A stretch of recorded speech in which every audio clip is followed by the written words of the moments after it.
하나님께서는 예레미야 선지자를 통해서 이스라엘 백성들, 영적으로 교만하고 무지한 남유다 백성들을 하나님께로 돌아오도록 예언 사역을 감당하게 하셨습니다. 그러면서 결혼도 하지 못하게 하셨고, 초상집에도 가지 말라고 하셨고, 잔치집에도 가지 말라고 하시면서 늘 깨어서 하나님과 동행하는 모습으로 이스라엘 백성들을 생명으로 인도하게 하셨습니다. 하지만 이스라엘 백성들은 예레미야 선지자의 사역에도 불구하고 그의 예언의 말씀에도 불구하고 깨닫지 못하고 돌아오기를 거부했습니다. 그러자 하나님께서는 마지막으로 이 예레미야 선지자에게 토기장이에 관한 말씀을 우리에게 전달하시고자 어느 날 예레미야를 토기장이의 집으로 내려가라고 명하셨습니다. 말씀에 따라 토기장이의 집으로 내려간 예레미야는 거기서 토기장이가 농로, 뱅글뱅글 돌아가는 농로에 진흙 한 덩이를 올려놓고 이걸 빙빙 돌리면서 토기를 만드는 것을 보게 하셨습니다. 그런데 예레미야가 토기장이가 일을 하는 모습을 보다 보니 세 가지가 눈에 띄게 되었습니다. 여기 그림에도 간략하게 소개가 되고 있지만 예레미야가 본 것을 세 가지로 내용을 분별하여 소개하면 이렇습니다. 첫째, 모든 것이 농로를 다스리고 또 토기를 이 진흙을 빚어나가는 이 토기장이의 손에 있었다는 것입니다. 이 진흙이 할 수 있는 건 아무것도 없더라는 것입니다. 진흙이 그릇으로 변화되는 모든 과정은 일일이 다 모든 게 다 토기장이의 손안에 있었다는 것입니다. 여러분, 그것이 바로 첫 번째 예레미야가 확인한 사실이었고요. 두 번째로 이것이 뱅뱅 돌아가면서 아름다운 토기로 빚어나가다가 어느 날 어느 순간에 갑자기 중심을 잃고는 이게 깨어지더니 완전히 찢어지고 파괴가 되더라는 것입니다. 여러분, 이 토기가 그렇게 된 이유가 뭘까요? 진흙 속에 작은 돌멩이 하나 때문입니다. 이것이 여러분, 이 농로가 스피드하게 돌아가다 보니까 이게 원심력이 발생하고 원심력이 가중되다 보니까는 이게 원래의 무게를 이겨버린 것입니다. 그래가지고 이게 중심을 깨뜨려서 스스로가 깨어지고 찢어지는, 그러니까 여러분, 자기 원인에 의해서 이 토기가 깨어지고 찢어지는 아주 비참한 상황이 일어나더라는 것입니다. 마음속에 있는 이 악이 있었다는 것을 나중에 말씀을 이걸 통해 비유를 하신 것이죠. 그런데 여러분, 세 번째로 이 예레미야가 확인한 것은 뭐냐면 토기장이가 이런 상황도 얼마든지 감당하더라는 것입니다. 깨어지니까 다시 이걸 뭉쳐서 진흙으로 만든 다음에 그 무너지게 만들고 찢어지게 만든 돌멩이를 파내고 이걸 다시 시작해서는 더 멋진 이 토기로 만들어 나가더라는 것입니다. 여러분, 이것이 예레미야가 하나님께서 토기장이의 집에서 보라고 했을 때 확인한 내용입니다. 이 모습을 보면서 하나님은 세 가지 말씀을 이 토기장이의 비유를 통해 말씀해 주셨습니다. 이 세 가지 말씀을 2021년 마지막 주간에 여러분과 함께 말씀을 나눕니다. 첫째 말씀입니다. 6절입니다. 우리 다 같이 6절 말씀을 함께 읽겠습니다. 시작. 이스라엘 족속아, 진흙이 토기장이의 손에 있음같이 너희가 내 손에 있느니라. 여러분, 여기서 중요한 것이 있습니다. 다 같이 하시죠. 너희가 내 손에 있느니라. 아멘. 여러분, 여러분에 관한 모든 게 다 하나님 손 안에 있습니다. 이것을 말씀하시고 있는 것입니다. 하나님은 우리들 각각을 하나님 나라를 위해 사용하는 독특하고 유일한 토기 작품으로 빚으시는 토기장이 하나님이십니다. 우리 인생의 모든 순간들은 다 하나님의 손 안에 있습니다. 우리들의 삶 속에서 일어나는 모든 일들은 알고 보면 다 하나님께서 일어나게 하신 일입니다. 왜 그때 그 일이 일어났는가? 우리를 빚으시고 우리를 깎으셔서 하나님의 아름다운 작품이 되게 하시려는 것이지요. 성도 여러분, 그러므로요, 저는 이렇게 결론적으로 말씀드리면, 여러분 이 자리에 나와서 이렇게 앉아 계시지요. 전에도 앉아 있었고 지금도 앉아 계신 것 같지요. 그러나요, 저 1년 내내 매일 설교하고 기도하고 목양한 사람으로서 지금 여러분들의 이 앉아 계시고 예배드리는 모습을 보면 저는 솔직히 눈이 보시도록 찬란합니다. 여러분들의 모습은 그냥 모습이 아닙니다. 하나님의 위대한 작품들이십니다. 황홀하십니까? 사실입니다. 여러분들의 지금 앉아 있는 이 모습 이대로가 너무나 귀한 하나님의 작품이라는 것을 믿으시기를 바랍니다. 하나님께서 계획하신 선한 일을 위해 귀하게 사용되도록 빚어 놓으신 하나님의 작품. 여러분, 그러므로 이 연말을 맞이하여 지금 우리는 여러분 자신의 모습에 대하여 불평하거나 모자라다고 생각하지 마시고 여러분의 있는 모습 그대로를 긍정적으로 생각하시고 기뻐하시면서 나의 나됨을 감사하시고 여러분 하나님께 감사하시는 여러분 되시기를 주님의 이름으로 권면합니다. 어떤 진흙의 이야기를 말씀을 드려봅니다. 토기장이의 깊은 마음을 헤아리지 못한 철없는 진흙이 늘 토기장이에 대해 원망하고 불평했다는 얘기입니다. 어느 날 진흙은 토기장이의 손에 의해서 최고의 토기가 되도록 빚어지기를 기다리고 있다가 드디어 이 토기장이가 이 진흙을 손에 들고 토기 그릇을 빚기 시작했습니다. 이 진흙은 소망하기를 내가 토기장의 손에 의해서 잘 빚어져서 그 결과 내가 왕궁의 식탁에 올라가거나 부잣집의 장식장에 들어가는 최고로 반짝이는 토기가 되었으면 하는 꿈을 가지고 토기장이의 손길을 기다렸습니다. 반죽을 시작한 토기장이를 보면서 진흙은 드디어 내 꿈이 현실로 일어나겠다라고 생각을 하고 있었습니다. 그런데 조금씩 토기장이의 손에 의해서 만들어 나가는 이 진흙의 자신의 모습을 보니 아무리 살펴보아도 자기가 꿈꾸고 바라보았던 것과는 완전히 다른 엉뚱한 모습으로 토기장이가 자기를 빚어나가고 있었습니다. 빚어나가지는 자신의 모습이 보면 볼수록 너무 한심했습니다. 주둥이는 한쪽으로 기울어져 가고 있었고 손잡이는 다른 어떤 그릇도 볼 수 없었던 너무나도 크고 널찍하게 촌스럽게만 붙어 있었습니다.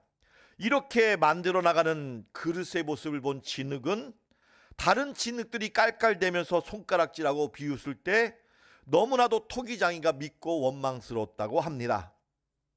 이 모습 이대로 굳혀져서 불가마니 속에 들어갔다 나오게 되자 이 추한 모습대로 영원히 굳어질 걸 생각하면서 진흙은 절망적인 마음으로 자포자기하고 말았습니다.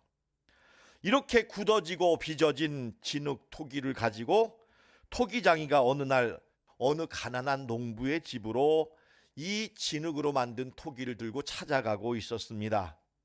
그 가운데서 이 토기는 마음속으로 생각하기를 내가 차라리 저 가난한 농부의 집에 가서 썩느니 가다가 미끄러져서 땅에 떨어져 부서져서 조각조각 나무로 버려졌으면 좋겠다. 이런 모습으로 간절히 자기 자신을 포기하는 마음으로 농부의 집으로 억지로 끌려갔습니다.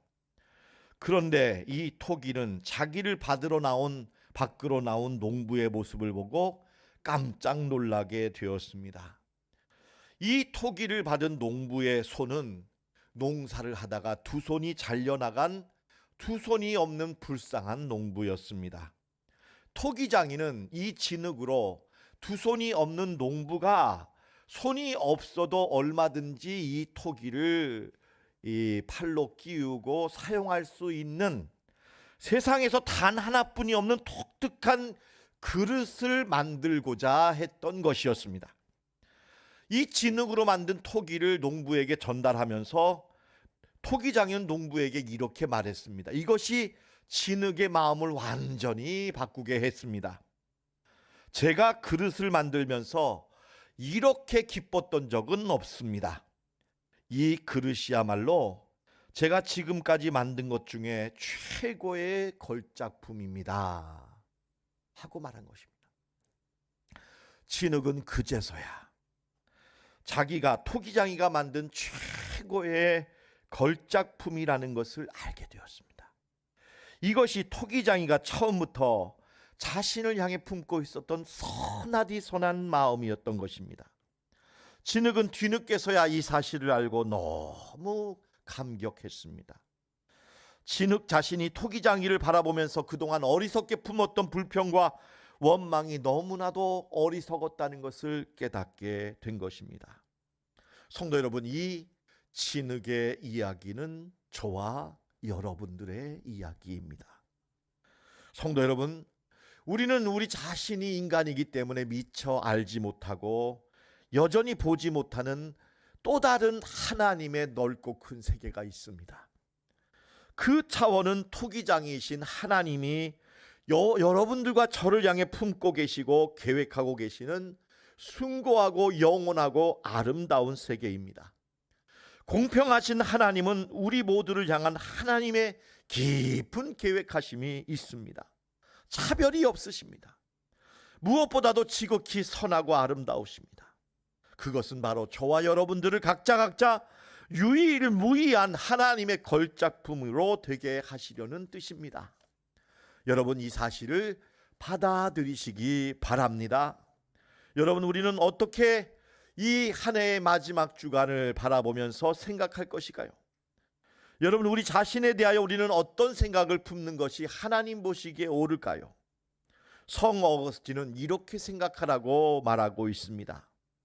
인간은 높은 산과 거대한 파도와 굽이치는 강물과 저 광활한 우주의 태양과 반짝이는 별들을 보면서는 감탄하지만 정작 자기 자신에 대해서는 감탄하지 못하는 존재다. 어거스틴의 말이 무슨 뜻입니까? 여러분, 저 동해바다의 짙푸른 바닷물의 파도보다, 여러분 설악산과 한라산에 내렸다는 백색의 눈보다 여러분들이 더 반짝이고 더 영광스러운 하나님의 피조물이라는 것을 인정하고 감탄하는 것이 마땅하다는 것입니다. 성도 여러분, 여러분 자신에 대하여 하나님께 감사하시는 오늘이 되시기를 축원합니다. 살바도르 달리라는 사람의 얼굴이 여기 나와 있는데, 이분은 역사적으로 유일무이한 시계가 구부러지고 천조각처럼 나무에 걸쳐 있는 이 시간에 관한 상대성을 의미하는 놀라운 그림을 그린 창조적인 화가였습니다. 이 달리는 이렇게 말했다고 합니다. 나는 매일 아침마다 최고의 즐거움을 경험한다. 그것은 내가 살바도르 달리라는 것이다. 이것이 최고다. 최고의 경험이라는 것입니다. 여러분, 저는요 여기에서 배웠어요. 저희 집이 12층인데요 1층에서 12층까지 엘리베이터를 타고 내려가고 올라갈 때 양옆에 큰 거울이 있어요. 거기에 보면 정말 멋진 남자가 서 있어요. 내가 장창진이라는 게 최고의 사실이다. 할렐루야. 여러분, 여러분 자신됨을 감사하시기 바랍니다. 이것이 최고로 중요한 하나님의 선물인 것입니다.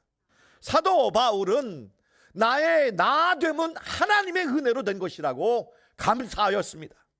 고린도전서 15장 10절에 내가 나된 것은 하나님의 은혜로 된 것이다.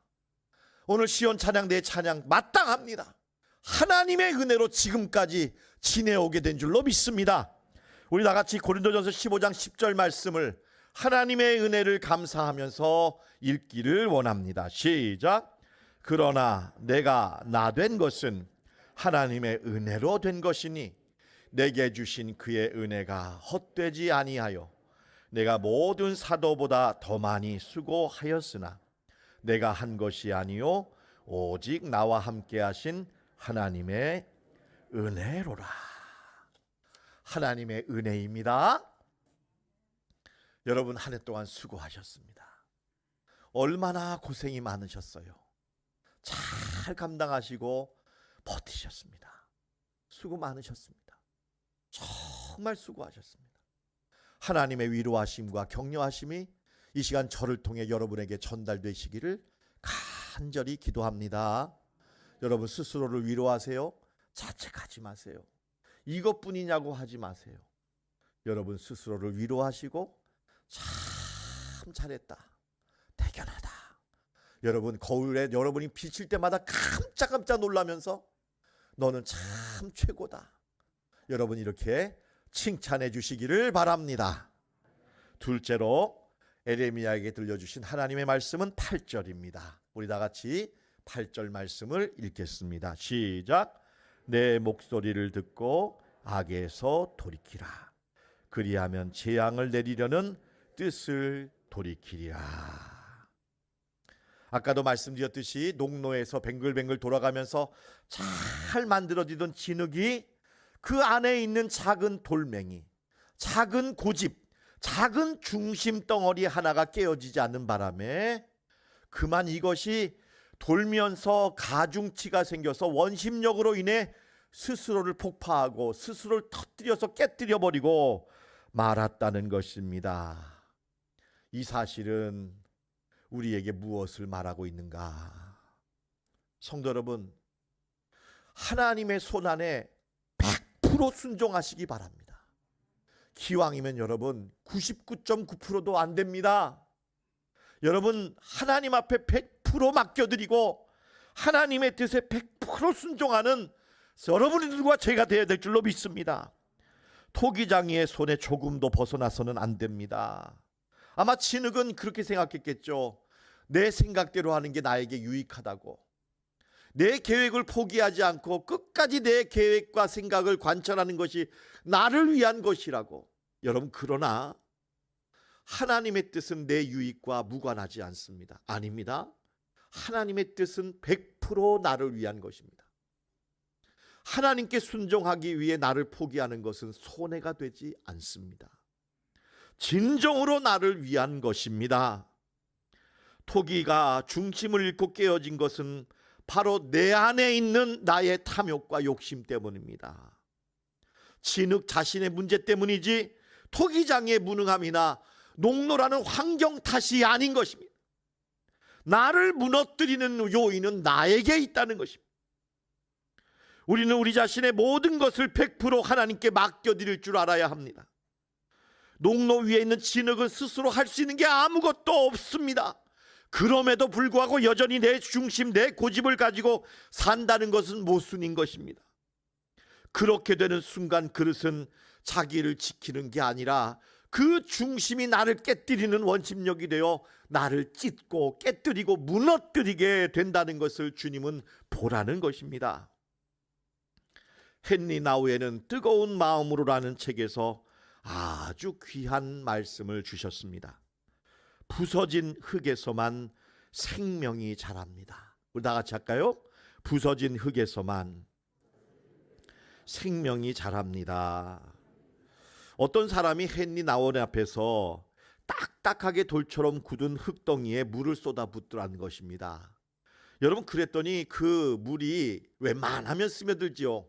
근데 이 딱딱하게 굳은 이 흙에다가 물을 부어도 흙이 물을 튕겨버리지 받아들이지 않더라는 것입니다. 그럴 때 이런 말을 하더래요. 보십시오. 흙이 물을 받아들일 수 없고 아무 씨도 자랄 수 없지요.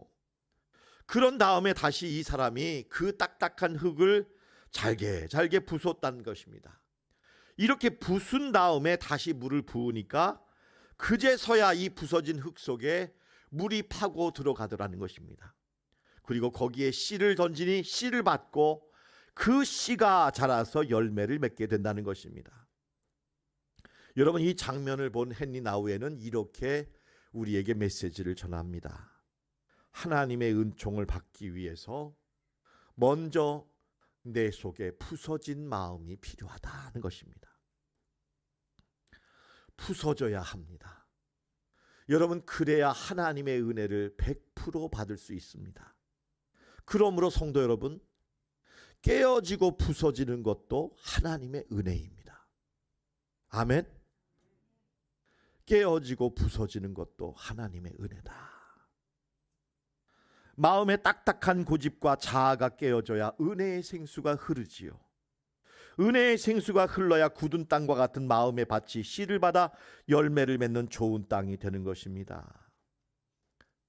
하나님은 우리를 사랑하셔서 때로는 우리를 애지중지 쓰다듬어 주시지만 우리를 더 사랑하시기 때문에 때로는 우리를 들어서 과감하게 깨어지게 던져버리십니다.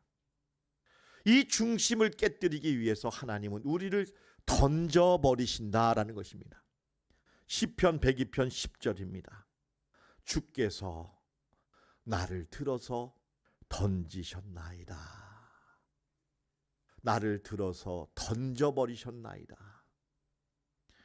여러분, 때로는 우리에게 이런 아픔과 고난을 주시는 것도 하나님의 은혜인 줄로 믿습니다. 코로나19를 통해서 우리는 많은 고난과 아픔의 순간을 보냈습니다. 여러분, 숨이 막히고 또 할 것이 없고 준비가 되지 않은 당황스러운 상황 속에 수없이 놓이면서 우리는 고난의 과정을 통과했습니다. 이것도 하나님께서 하신 일일진데 우리를 고난의 풀무불로 연단하신 것은 우리를 사랑하시고 아끼시기 위함인 줄로 믿습니다. 우리를 진정한 축복으로 인도하시기 위하여 이 코로나의 아픔을 주셨습니다. 예레미야가 3장 32절은 주님의 마음을 우리에게 전달합니다. 비록 그가 우리를 근심하게 하시나 그의 풍부한 인자하심에 따라 긍휼히 여기실 것입니다. 주께서 인생으로 고생하게 하시며 근심하게 하심은 본심이 아니로다. 여러분, 하나님은 여러분의 행복을 원하십니다. 여러분의 축복을 원하십니다. 근심하게 하고 고생하게 하는 것은 궁극적으로 우리의 평안을 위함임을 이해하시고 여러분, 나를 깨뜨려 주실 때도 감사하시는 여러분 되시기를 축원합니다. 셋째로 들려주신 말씀입니다.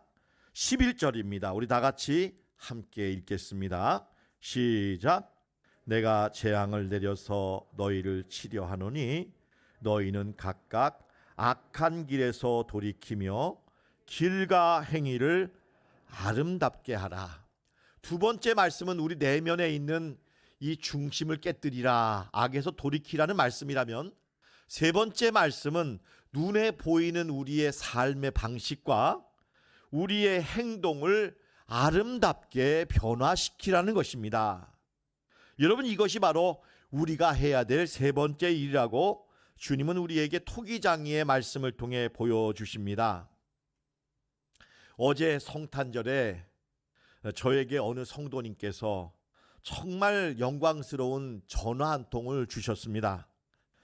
그 성도님은 코로나19에 확진이 되셔서 오랫동안 자택에 격리가 되셔서 치료를 받고 다 나으신 분입니다. 이제 다 치료가 되었고 격리가 해지되었다는 확인서가 국가에서 나왔다고 전화를 주셨습니다. 그러면서 저에게 이런 감사의 말씀을 해주셨습니다. 목사님과 우리 교회 성도님들 덕분에 오랜 기간 집안에 갇혀 있었지만 절대 갇혀 있다는 느낌 들지 않았습니다. 외롭지 않았습니다. 이렇게 말씀을 전해 주셨어요. 새벽마다 제가 새벽 예배를 인도하면서 기도로 권면으로 코로나19와 함께 싸우자고, 우리 다 함께 서로 돕자고 이렇게 말씀을 전해 주신 게 큰 위로가 되었다고 합니다. 말만 한 게 아니라 우리 목사님들이 여러분 이 위중하게 가지기 전에 열을 떨어뜨리기 위해서 우리 권사님 병원에 가서 약을 지어다가 배달을 드렸어요. 여러분, 이렇게 하면서 필요할 때마다 이 감기를 다루듯이 약을 공급하고 또 음식이나 김치나 위로품이나 사랑 나눔을 공급하면서 부족함이 없었다는 것입니다. 할렐루야. 오히려 이 기간이 역으로 더 큰 은혜와 사랑을 받는 소중한 시간이었다고 말씀해 주셨습니다. 저 자신이 얼마나 행복하고 감사했는지 모릅니다. 여러분, 이번에 우리 사랑 나눔을 통해 정말 귀한 생명들이 여러분 보호를 받았습니다. 우리 교회만이 아니라 작은 교회 목사님 한 가정이 큰 도움을 받고 온 가족이 위기에서 벗어나게 되었습니다. 수고를 아끼지 않으신 여러분들께 진심으로 감사드립니다. 말과 사랑 나눔으로 함께 하신 교육자들과 성도 여러분들께 감사드립니다. 보시기에 아름다웠습니다. 성도 여러분, 앞으로도 이렇게 하시기 바랍니다. 당황스럽거나 고통스러울 때 서로 연락하면서 위로 나누고, 이 코로나19 없어질 때까지 함께 싸우시는 여러분 되시고 함께 위로하시는 여러분 되시기를 주님의 이름으로 축원드립니다. 주님은 우리에게 이렇게 너희 길과 행위를 아름답게 하라고 말씀하고 있습니다. 저는 한 해 동안 말씀 사역을 하면서 제가 목사로서 평생 아름답게 살기 위해서는 세 가지를 위해서 계속 기도해야겠다고 품게 된 기도 제목이 있습니다. 이 기도 제목을 여러분과 함께 나누고 말씀을 마칠게요. 아름다운 삶을 위해 우리가 품어야 될 하늘의 지혜라고 생각하는 세 가지입니다. 좀 역설적이지만 여러분 긍정적으로 이걸 새겨주시면 좋겠습니다. 첫째로, 여러분 이렇게 저 기도하게 해주세요. 부자가 되려는 욕심을 포기하자. 돈을 모으고 내가 많은 소유를 가지려는 이 부에 대한 욕심을 포기하면 아름다운 삶이 눈앞에 펼쳐집니다. 여러분, 저는 지미 카터 대통령의 이야기를 드리다가 큰 은혜를 받았습니다. 사진을 보십시오.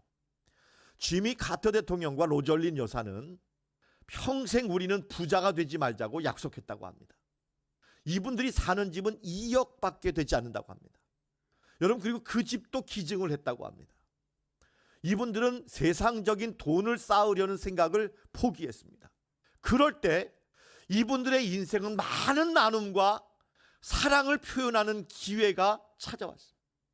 저 노년의 얼굴을 보십시오. 얼마나 연세가 들어 보입니까만 건강한 모습으로 망치를 들고 헬멧을 쓰고 집을 주어주겠다고 내외가 손을 잡고 저렇게 사랑을 나누는 모습이, 여러분, 미국 사람들이 가장 존경에 맞지 않는 대통령이라고 이름을 붙여주는 분들이 되게 되었다는 것입니다. 여러분들의 길이 아름답게 되시려면요, 저는 가난한 자가 되라고 말씀드리지 않습니다. 부자가 되려는 욕심 꺾으십시오. 먹고 살면 됩니다. 여러분, 어느 정도 먹고 살면 됩니다. 그 다음부터는 과감하게 나누십시다. 과감하게 나누십시다. 내 옆에 있는 사람과 사랑을 나누는데 주저하지 마십시다. 이것이 아름다운 삶의 길인 줄 저는 깨달았습니다. 두 번째입니다.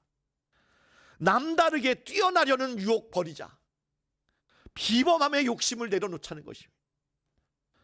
여러분, 평범하게 사는 것. 하나님 아들 예수님은 비범한 하나님의 자리에 계시다가 낮고 천한 사람과 같이 되셨다. 같이 되셨다. 여러분, 내 옆에 있는 사람과 같이 되었다. 여러분, 이것이 가장 위대한 삶이라는 것입니다. 아름다운 삶이라는 것입니다. 여러분, 1등을 하려고 몸부림을 쳤습니다. 남보다 뛰어나려고 몸부림을 쳤습니다. 그 삶은 아름답지 않았습니다.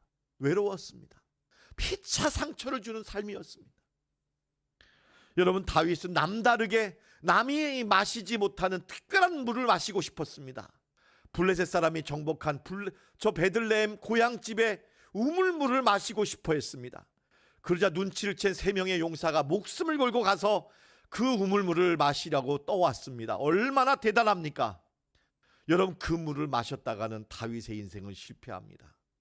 하나님께서 깨우쳐 주셨습니다. 네가 왕이 된 것은 비범하고 독보적으로 너만 누리라고 왕이 되게 한 게 아니다. 너를 통하여 많은 사람이 유익을 얻도록 낮아지라고 왕이 된 것이다. 다윗은 그 물을 쏟아버렸습니다. 하나님께 바쳤습니다. 그리고 비범한 평범함의 삶을 추구했습니다. 이것이 다윗의 삶을 위대하게 했습니다. 셋째로, 성도 여러분, 좀 역설적이지만 성공을 포기하십시다. 성공을 추구하지 마십시다. 성도 여러분, 저를 위해서 기도하실 때 장 목사가 성공지향적인 목사가 되지 않도록 기도해 주십시오. 저는 한 생명 한 생명이 목숨과도 같이 귀하다는 것을 잊지 않는 목사가 되기 원합니다. 제 앞에 한 분이 계시든 또다시 비대면이 되어 아무도 없든 1000명이 모이든 저는 변하지 않겠습니다. 여러분들의 삶이 중요하고 여러분들의 안전이 중요하고 여러분들의 은혜가 중요한 목회자가 되기 원합니다. 까짓것 성공 안 하면 어떻겠습니까? 하나님만 알아주시면 되지 않겠습니까? 성공으로부터 자유하십시다. 여러분, 그럴 때 우리 앞에는 세상적인 화려함보다는 하나님 보시기에 아름답구나 하는 삶이 펼쳐질 줄로 믿습니다. 세 가지 말씀입니다. 첫째, 우리의 손은, 우리의 모든 건 하나님의 손 안에 있다. 벗어나지 말자. 벗어난다는 건 나를 파괴하는 것입니다. 내 안의 중심을 깨뜨리는 것, 그걸 위해 하나님이 나를 고난에 던지시는 것도 크신 은혜인 줄 믿으시고 감사하십시오. 그리고 내 삶을 아름답게 변화시켜 나가라는 주의 음성을 들으시고 세상의 욕심을 추구하는 헛된 생각 깨시고 여러분, 아름다운 삶을 향해 용기 있게 나가시는 여러분의 미래가 되시기를 축복드립니다. 기도 올립니다.